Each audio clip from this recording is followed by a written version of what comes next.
Melody Clark stood at the back of the classroom. Her worn-out sneakers and old clothes made her an easy target for the other kids. She was new to Lincoln High School. Her mother had taken a job as a janitor at the nearby spaceport. Melody kept to herself most of the time. She hid behind her long brown hair, hoping no one would notice her. What no one at school knew was that her family lived in the small worker rooms at the spaceport. Her mother cleaned the buildings at night. They had moved here after her father died in a mining accident on Mars Colony 7. Life was hard, and money was tight. The popular students, led by a girl named Heather Williams, had been making Melody's life very hard since she arrived 3 weeks ago. They whispered when she walked by. They laughed at her clothes, and now they had come up with their meanest joke yet. "Hey, Space Girl," Heather called out after their music class ended. "Ms. Daniels talked about the talent show next week. I heard you humming earlier. You should sign up to sing." Melody looked up, surprised that anyone had even noticed her. "The whole class would love to hear you," added Heather's friend Brittany Moore. Brittany tried to hide her smile, but Melody could see she was laughing inside. Melody knew she was trapped. If she said no, they would call her scared. If she said yes, they would set her up to fail in front of everyone. But there was something the other students didn't know. Back on Mars Colony, singing had been her only escape from the hard life in the outer space settlements. "Fine," she said in a quiet voice. "I'll do it." Heather smiled as she walked away. She was already planning how they would ruin Melody's performance. What Heather and her friends didn't know was that in the low gravity of Mars, people had learned to sing in special ways to make up for the different air. Melody's voice had been shaped by a world these Earth kids couldn't understand. After school, Melody walked back to the spaceport. Her shoulders felt heavy. She didn't want to be made fun of again, but she had said yes and couldn't back out now. The metal buildings of the port looked cold against the evening sky. Ships came and went, taking people to Mars, the moon, and beyond. Inside their small living space, Melody put her school bag down. The room was clean but plain. They had few things from their old home on Mars. Most had been left behind when they had to move quickly after her father's death. Her mother, Diana Clark, came in still wearing her cleaning uniform. Even after a long day of work, her eyes were kind. "How was school today?" Diana asked. She sat down on the edge of Melody's bed. "I signed up for the talent show," Melody said. "Some girls dared me to do it." Diana looked at her daughter for a long moment. "Your father always said your voice was special. He said it had the music of the stars in it." She reached under her bed and pulled out a small metal box. From inside, she took out a silver necklace shaped like a half-moon. "Your grandmother gave this to me when I first sang in public," Diana said. "It's from old Earth, from before people went to space. They say it was made from a piece of star rock that fell to Earth long ago." Melody took the necklace. It felt warm in her hand. "I was going to give it to you when you turned 18, but I think you need it now," Diana said. She put the necklace around Melody's neck. "There's something you should know. Your father and I, we weren't always just workers. Back on Mars, before the big companies took over, we were part of a group called the Harmonic Coalition. The singers who fought the companies." Melody had heard stories about them but never thought her parents were part of it. Diana nodded. "Our voices can do more than just make nice sounds. The old ways we practiced, they can touch something deep in people who hear them. That's why the companies stopped public singing after they took control. They were afraid of what our voices could wake up in people." Melody touched the necklace, now understanding why her mother had been so careful about her singing at home. "When you sing," Diana said, "don't just use your voice. Sing with your heart. Sing with your memory of the red sands and the 2 moons of Mars. Sing with the history that runs in your blood." The next day at school, Melody tried to avoid Heather and her friends. She kept her head down in class and ate lunch alone in a quiet corner of the yard, but they found her anyway. "So, Space Girl, what song are you going to sing?" Heather asked, standing over Melody with her friends behind her. "Something weird from Mars?" "Maybe she'll sing in alien language," one boy said. and the others laughed. "I bet she can't even really sing," said Brittany. "She'll probably just make noise like a sick cat." Melody said nothing. She touched the moon necklace hidden under her shirt. After school, she went to the empty music room. She needed to practice. No one was around, so she felt safe to try her voice. Melody stood in the middle of the room and closed her eyes. She began to sing softly. It was an old Mars song about the red hills and the distant Earth, seen as a blue star in the night sky. As she sang, the necklace grew warm against her skin. Something felt different this time. Her voice seemed to fill the room in a new way. Unknown to Melody, someone was listening. Alan Foster, the science teacher, had been working in the room next door. He heard her voice and stopped what he was doing. There was something about the way she sang that didn't sound normal.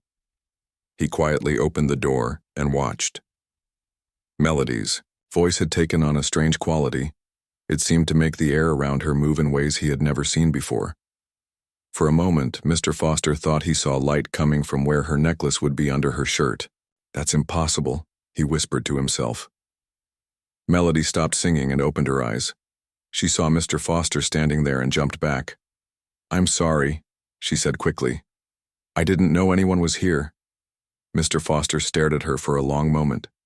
"How did you do that with your voice?" he asked. "Those sounds, they're not like anything I've ever heard." Melody didn't know what to say. She grabbed her bag and ran past him out of the room. All she could think was that she had shown too much, let too much of her Mars voice out. Her mother had always warned her to be careful.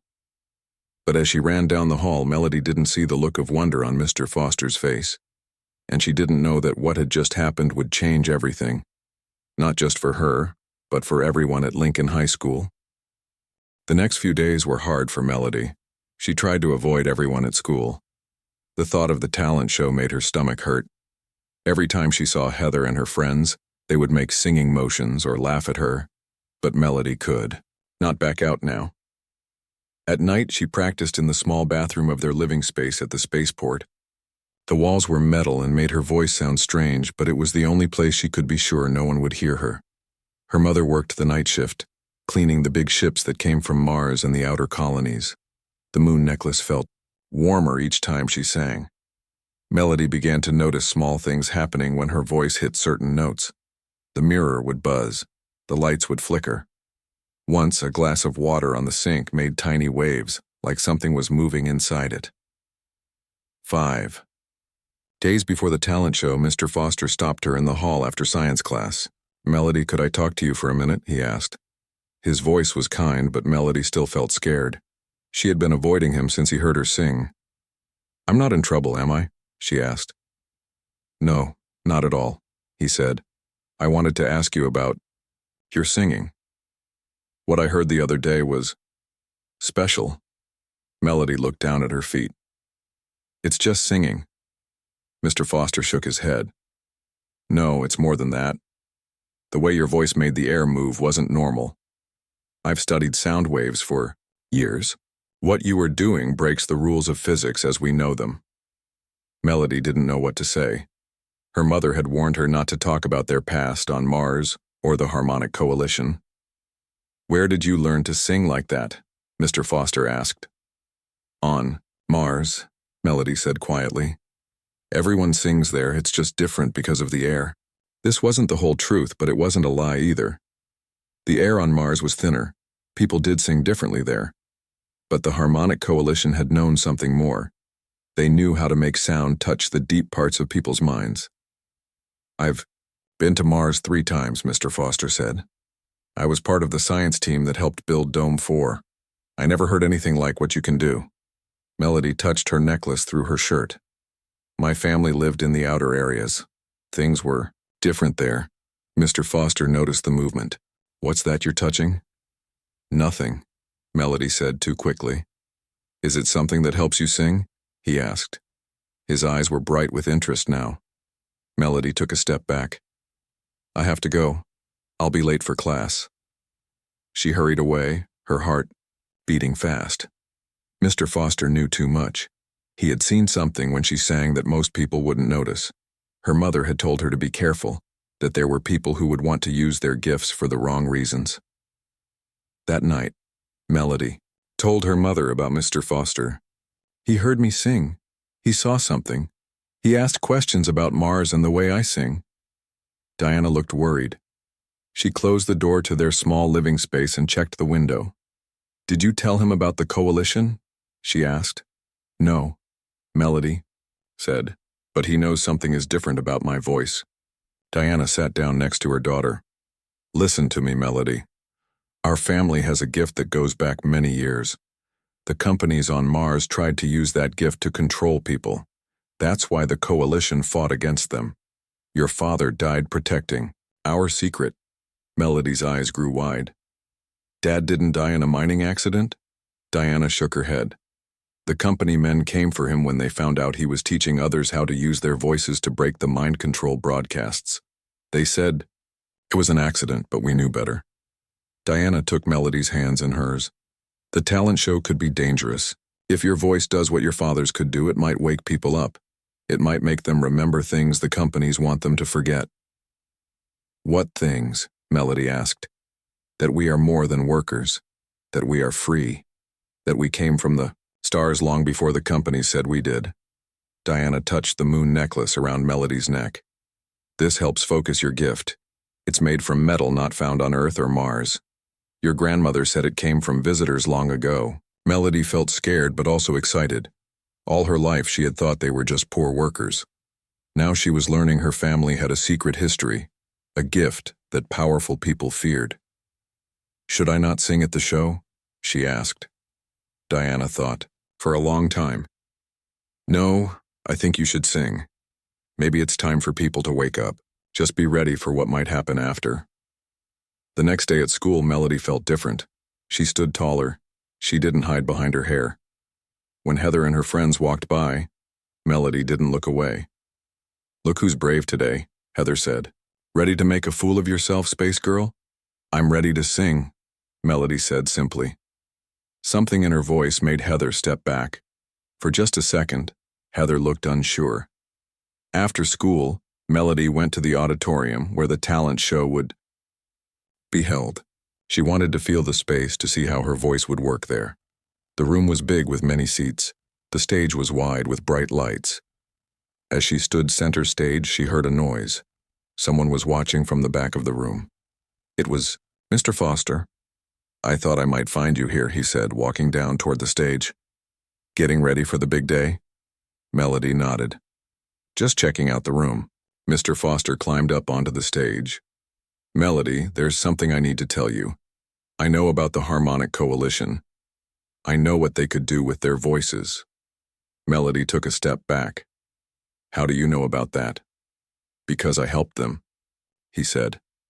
Before I was a teacher, I worked with scientists who studied the effects of sound on human brains.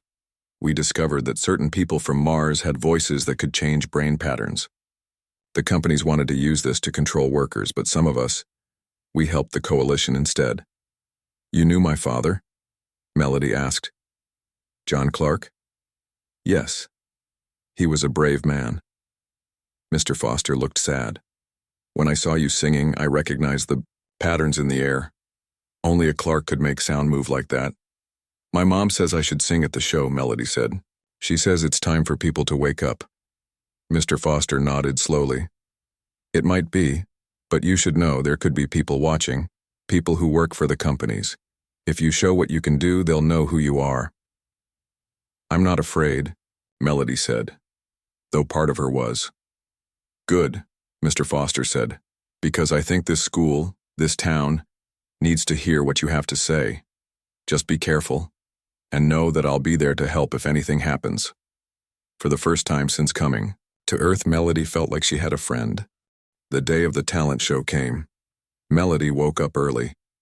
She could hear the spaceships outside taking off for Mars and beyond. Today everything would change. She could feel it. Diana helped her get ready. They didn't have much money for nice clothes, but Diana had washed and fixed Melody's best blue dress. It was simple, but clean. Remember what I taught you, Diana said as she brushed Melody's hair. Start with a low note. Let it build slowly. Feel the necklace and let it guide your voice. Melody touched the moon necklace. What if nothing happens? What if I just sound normal? Diana smiled. Then you sing beautifully and make me proud. Not every performance has to change the world. At school, everyone was talking about the talent show. It was the biggest event of the year. Parents, teachers, and even some people from town would be there.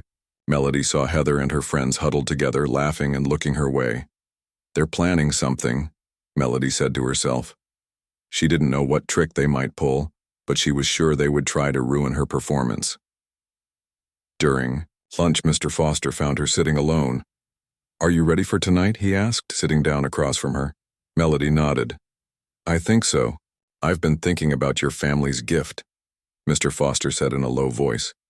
The companies on Mars used sound to keep people calm, to make them work harder without complaining.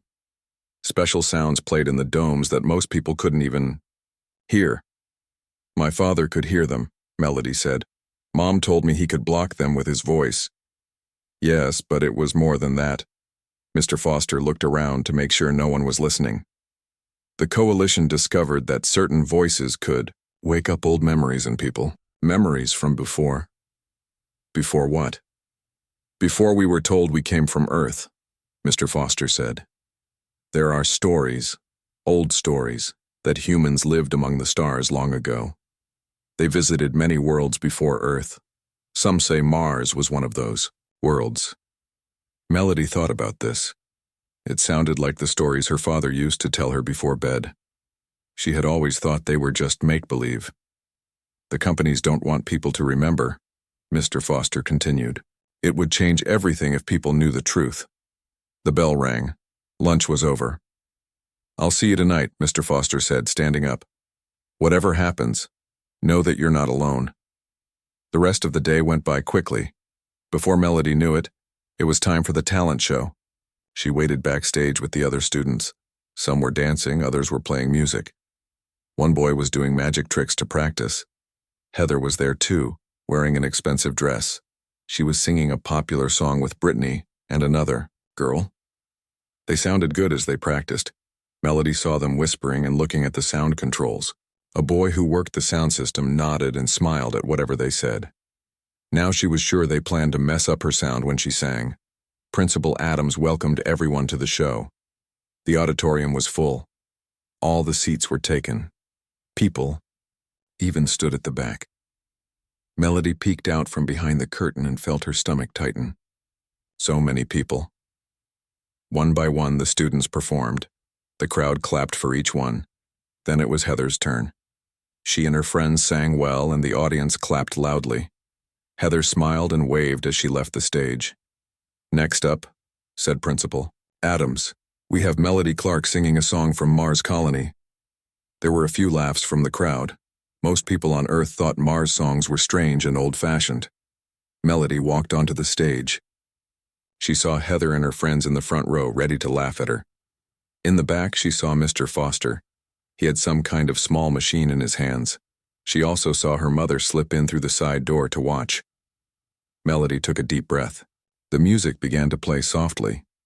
It was a recording of a simple tune her father had taught her. A song about the red hills and the stars above. She began to sing. At first, her voice was quiet, normal. She heard someone in the audience laugh.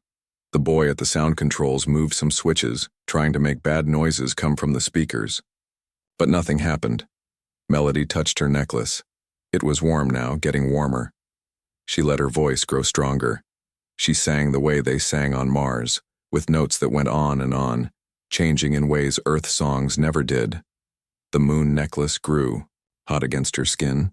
Suddenly, she felt something open up inside her chest. Her voice changed. It became deeper, richer, filled with sounds no normal human voice could make. The laughing stopped. The whole room went quiet. Melody's voice filled the space in a strange way. People could not just hear it, they could feel it in their bones, in their heads. The air around Melody began to move. Small waves of light seemed to come from her as she sang. In the audience, something strange was happening. People sat very still. Some closed their eyes. Others stared at Melody with wide eyes. A few began to cry without knowing why. Heather tried to laugh again, but the sound died in her throat. As she listened to Melody's voice, pictures filled her mind. Red hills she had never seen, 2 moons in a dark sky, tall buildings made of some clear material that caught the light of distant stars. It felt like a memory, but Heather had never been to Mars. She had never left Earth. How could she remember these places? All through the crowd, people were having the same experience. They saw places they had never been. They felt feelings for homes they had never known. Mr. Foster watched with tears in his eyes as his machine recorded energy no earth science could explain. On stage, Melody was lost in the song. Her necklace glowed now, a soft blue light that everyone could see. The air around her moved like water, making patterns that looked like stars and planets. As she reached the highest note of the song, something impossible happened. For a moment, just a few seconds, the ceiling of the auditorium seemed to disappear. Everyone could see the night sky above, but not the sky they knew. This sky had different stars, arranged in patterns no one had seen before, and there, in the center, was a bright blue star that seemed to call to them. Then it was gone. The ceiling was back. Melody's song came to an end. The last note hung in the air for a long moment. The room was completely silent. No one moved. No one spoke. Every person in that room had felt something they could not explain. They had remembered something they should not know. Principal Adams stood frozen at the side of the stage. The boy at the sound controls stared with his mouth open. In the back row, Diana wiped tears from her eyes. She knew what had happened. Her daughter had done what the coalition had worked for years to do. She had broken through. Melody stood alone, on the stage, waiting. Would they laugh now? Would they make fun of her? Then from the back of the room, someone began to clap. It was Mr. Foster. Slowly, others joined in. The clapping grew louder and louder until the whole room was filled with the sound. People stood up. They cheered. Some were still crying. Heather sat in her seat, unable to move. The things she had seen, the places she had remembered, they would not leave her mind. She looked up at Melody with new eyes, not with hate or the wish to hurt, but with wonder and a strange kind of fear. Melody walked off the stage in a daze. The clapping and cheering followed her. She had never heard so many people make so much noise for her before. Backstage, other students looked at her with wide eyes. Some stepped back as she passed. Others reached out to touch her arm as if to make sure she was real. "What did you do out there?" asked a boy who had played guitar earlier in the show. "How did you make us see those things?" Melody did not know what to say. She had felt the power of her voice, had seen the light from her necklace, but she did not know that others had seen visions too. Mr. Foster found her first. He pushed through the crowd of students. "We need to go," he said in a low voice. "Now, your mother is waiting by the side door." "Why, what's wrong?" Melody asked. Mr. Foster looked over his shoulder. "People are coming. People who work for the companies. They have machines that detect the kind of energy you just made. They'll be here soon." He took her arm and led her through the backstage area. Students moved out of their way, still staring at Melody with wonder and fear. Her mother was waiting at the door that led to the parking lot. "Quickly," Diana said. "The car is running." As they hurried toward the exit, a voice called out. "Wait!" Heather stood there. Her perfect makeup was streaked with tears. Her hands shook. "What did you do to me?" she asked. I remembered." "There's no time," Mr. Foster said. But Melody stopped. "What did you see, Heather?" "A city," Heather said. Her voice trembled. "Crystal towers. 2 moons in the sky. I was there. I lived there. But that's impossible. I've never left Earth." Melody looked at her mother. Diana's face was tight with worry, but she nodded. "Bring her," Diana said. "She's awakened now. They'll come for her, too." They hurried outside to an old car. Diana got in the driver's seat. Mr. Foster sat in front. Melody and Heather got in the back. As they pulled away from the school, Melody saw black cars turning into the parking lot. Men in dark suits got out. They carried strange devices in their hands. Who are they? Heather asked, looking back. People who want to keep the truth hidden, Mr. Foster said. They work for Earth Central Command, but they really work for the companies that control the space colonies. The car sped through town. Heather looked at Melody with new eyes. Why did I see those places? Why did it feel like a memory? She asked. Melody took a deep breath. Because it was a memory. Not from your life, but from before. Before what? Diana spoke from the front seat. Before the forgetting. Before they changed our minds and our history. They drove out of town toward the spaceport. The road was empty this late at night. Above them, stars filled the sky. Long ago, Diana said. Humans lived on many worlds. Mars was one, Earth was another. There were more, far away around other stars. We built great cities. We traveled between worlds easily. That's not what we learned in school, Heather said. They taught us that humans evolved on Earth and only went to Mars 50 years ago. That's the story they want us to believe, Mr. Foster said. The truth is much older and stranger. They reached the spaceport. Diana used her worker card to open the gate. They drove past the main buildings to a small door in the back of a storage area. Inside, they went down many stairs. They came to a room deep under the spaceport. The room was filled with old machines and maps of stars. 5 other people were there, working on the machines. What is this place? Heather asked. A coalition safe room, Diana said. One of many hidden around Earth and Mars. One of the workers came over. She was an older woman with gray hair and kind eyes. The song worked, she said to Diana. We felt it all the way down here. The energy readings were off the charts. They're coming, Mr. Foster said. ECC agents were at the school right after the performance. The woman nodded. We're ready. The shields are up. They won't detect us down here. Melody and Heather sat at a table while the adults talked in low voices. Heather still looked shocked. Why me? She asked. Why did I see those visions? And why are you helping me after how mean I was to you? Melody touched her necklace. It was cool now. The song wakes up what's already there. If you saw those places, it means you have the memory in you, the same as me. But what does it mean? Heather asked. Before Melody could answer, a new person entered the room. He was tall with dark skin and wise eyes. Everyone stopped talking when he came in. Elder Chen, Diana said with respect in her voice. The man walked to the table where Melody and Heather sat. He looked at them both for a long time. 2 awakened in one night, he said. The song was stronger than we hoped. He sat down across from them. You have questions, he said to Heather. We all did when we first remembered. Who are you people? Heather asked. What is the coalition really? We are the keepers of memory, Elder Chen said.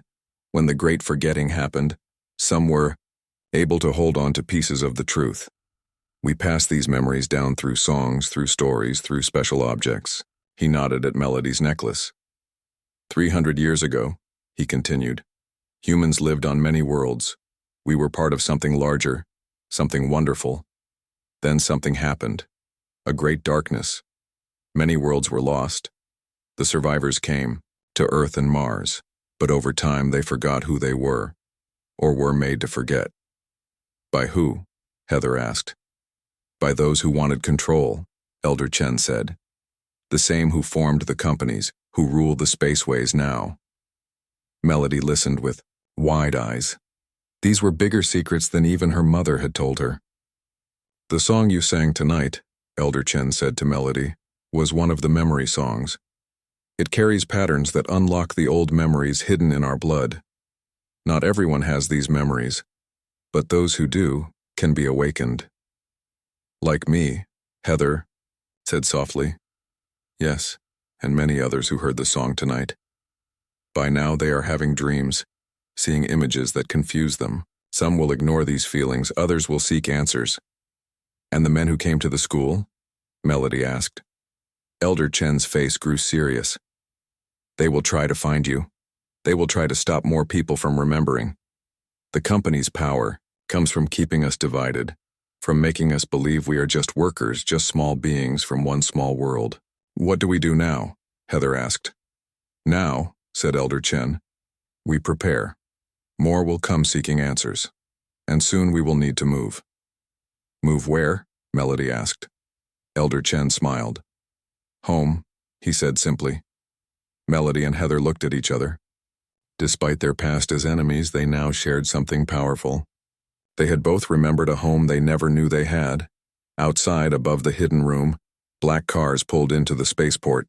Men with machines searched the buildings. They had tracked the energy from Melody's song this far, but the shields around the coalition room kept them from finding what they sought. For now, Melody and her new allies were safe. But the song had been heard. The memories had been awakened. And nothing would be the same again. 3 days passed. Melody, her mother, and Heather stayed in the hidden room under the spaceport. Mr. Foster came and went, bringing news from the school. They're looking everywhere for you, he told them. The men in black suits asked many questions. They said they were from the education department, but everyone knows that's not true. What about the other students? Melody asked. The ones who heard my song? Many of them are having dreams, Mr. Foster said. Some are drawing pictures of places they've never seen. The same places. Crystal towers, red hills, 2 moons in the sky. Heather nodded. I still see it when I close my eyes. It feels more real than my life on Earth sometimes. Elder Chen spent time with both girls each day. He taught them more about the coalition and the true history of humans among the stars. Long ago, he told them, humans lived in peace with many other beings. We traveled between stars using ships powered by song and thought. The necklace you wear, Melody, is one small piece of that old technology. But what happened? Heather asked. Why did we forget? Elder Chen's eyes grew sad. There was a war, a terrible war with an enemy that fed on worlds. Many star systems were lost. The survivors fled to safe planets, including Earth and Mars. But over time, some humans wanted power over others. They used machines to make people forget the old ways, the old unity. They created companies and governments that kept people divided. On the 4th day, something new happened.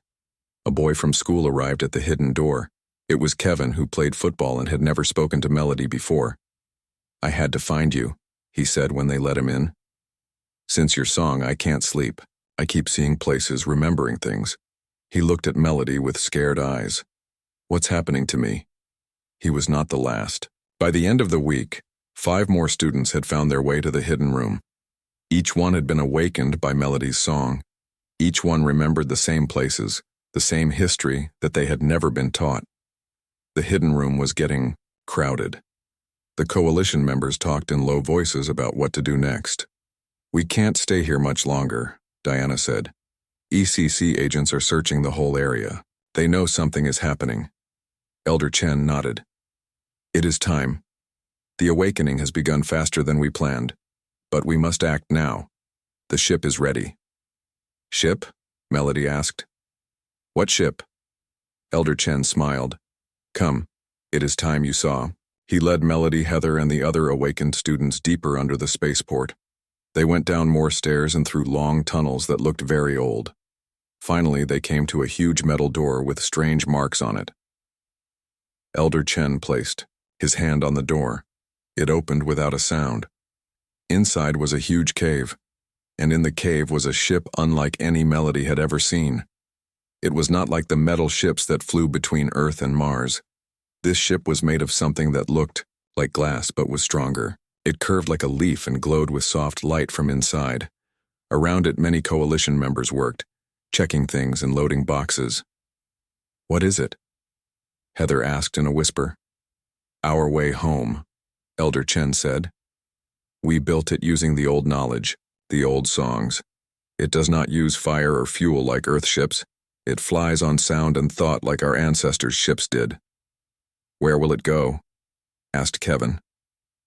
Elder Chen pointed up. First to Mars to pick up more of our people. Then beyond to find the others who left long ago. the ones who remember the old ways and kept them alive. The next day, Diana came to Melody with serious news. The ECC have found signs of our tunnels. They will be here soon. We must leave tonight. Melody felt her heart beat faster. Leave Earth? But what about everyone else? What about all the people who heard my song but haven't found us yet? Mr. Foster will stay, Diana said. He will help guide others to safe places until we can return. That night, they prepared to leave. The ship could carry 50 people. Every space was needed. Each person could bring only what they could carry. Melody stood at the window of the hidden room looking at the stars. She felt someone come stand beside her. It was Heather. Funny, isn't it? Heather said. A week ago I was planning how to hurt you. I thought you were nothing. Now we're both leaving Earth together. Are you scared? Melody asked. Heather nodded. Yes, but also excited. When I think of those crystal towers, something in me feels like I'm going home. Suddenly, alarms sounded through the hidden room. Red lights flashed. They've found the outer door, someone shouted. ECC agents are breaking in. Everyone moved quickly, grabbing their bags and running for the tunnels. Melody and Heather followed Diana toward the ship cave. Hurry, Diana called. They ran through the tunnels. Behind them, they could hear loud noises. The ECC agents were inside the hidden room now. They reached the ship cave. Most of the coalition members were already on board. The glass-like ship glowed brighter now, ready to fly. As they ran toward the ship, 3 men in black suits appeared at another tunnel entrance. They held weapons. Stop, one called. By order of Earth Central Command. Elder Chen stepped between the agents and the others. Go, he said to Diana. Get everyone on board. I will hold them here. But Elder, Diana began. Go, he said again. His voice had power in it, the same power that Melody's voice had when she sang. Diana pulled Melody and Heather toward the ship. As they ran up the ramp, Melody looked back. Elder Chen stood tall, facing the agents. He began to sing. The air around him moved. The agents stopped, unable to come closer. Inside the ship, they strapped into seats. The walls of the ship were clear. They could see everything outside. Elder Chen still stood at the tunnel entrance, his song holding back the agents. Will he be okay? Melody asked her mother. Diana's eyes were sad. I don't know. His song will protect him, but he may not be able to follow us. The ship hummed. It was a deep sound that Melody could feel in her bones. The glow grew brighter. Everyone, ready? Called the pilot from the front. Raising shields, preparing for ascent. The ship lifted off the ground. It moved upward toward the cave ceiling. But the roof, Heather said, will crash. Diana shook her head. Watch. As the ship rose, the ceiling of the cave seemed to open up. It wasn't really opening. The ship was passing through it somehow, like it wasn't solid at all.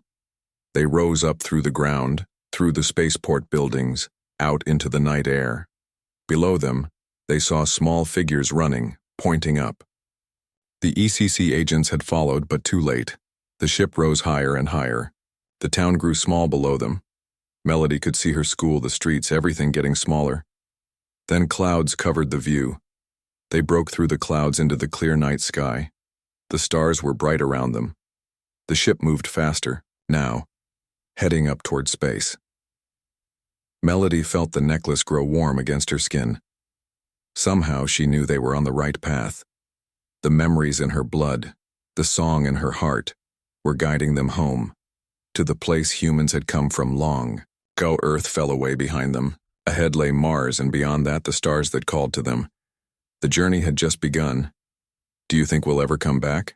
Heather asked, looking out at the fading Earth. Yes, Melody said. Someday, when everyone is ready to remember. The ship sped through the darkness, carrying the awakened toward their true home among the stars.